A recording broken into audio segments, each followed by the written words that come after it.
Edi Rama nuk ka më legjimitet dhe qeveria e tij, si që faktoi me hartën elektorale, me hartën e ndarjes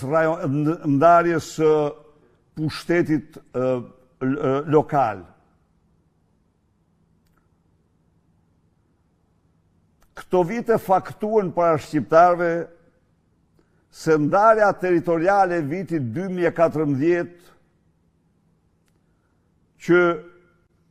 shkurtoi, paksoi nga rreth 400 njësi të qeverisës vendore, bashki dhe komunat marrës bashku, në 61 njësi ishte goditja më fuqishme që ju bë parimit demokratik të decentralizimit, por ishte gjithashtu platforma më e egër për shpopullimin e Shqipërisë dhe largimin, dëbimin e shqiptarëve nga Shqipëria për mungesë shërbimesh, për bojkot total të tyre.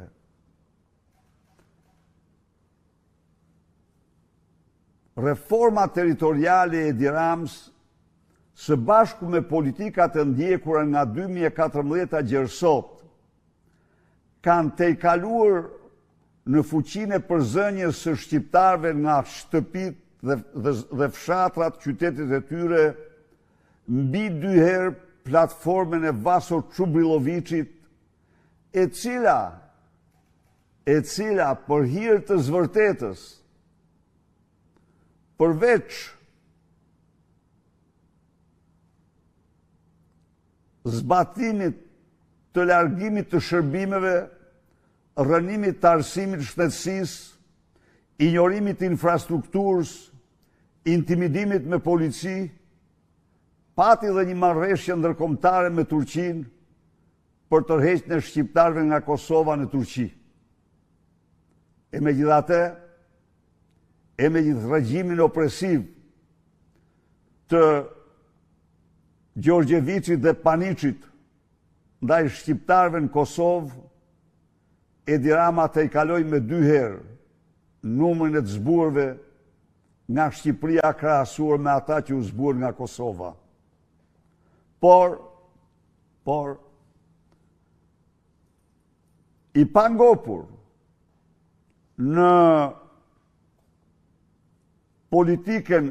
e përqendrimit të gjitha pushteteve në duart e tij, të centralizimit të plot, duke tejkaluar në disa aspekte dhe Enver Hoxhën, i pangopur në zbimin e shqiptarëve, genocidin e but ndaj shqiptarëve, ai ndërmori hapin tjetër, ku në vend që të korrigjonte gabimet katastrofale të reformës së parë, vazhdoi me shkurtimin e 15 bashkive të tjera, duke ulur numrin në 41 bashki. Në 46 bashki, në 46 bashki. Kjo ka sjell një reagim të fuqishëm të banorëve, të bashkive të shkurtuara, por dhe një reagim të fuqishëm të banorëve, të cilët humben pushtetin vendor në mënyrën më të pajustifikueshme në vitin 2014. Edi Rama, me këtë centralizim prej sultani, që nuk e ka patur kurrë në historinë e Shqipërisë një sundues, kërkon që çdo pushtet ta ketë në plën të dorës, kërkon të vazhdojë me tej zbimin e shqiptarëve dhe mbushjen e Shqipërisë me qytetarë të marrë nga Azia apo vende tjera në aktin më kriminal, më antishqiptar. Në këtë rast unë përshëndes përzemërsisht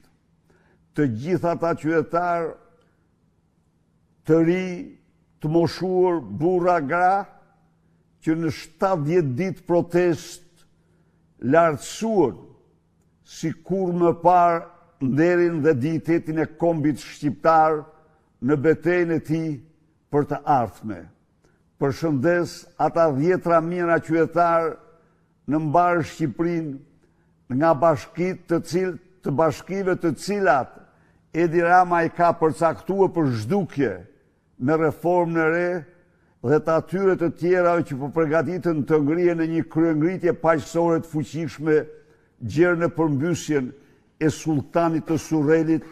këtij sundimtari që ka humbur çdo legjitimitet. Ju falenderoj për ndjekjen dhe mbetem i hapur për çdo pyetje që dëshironi.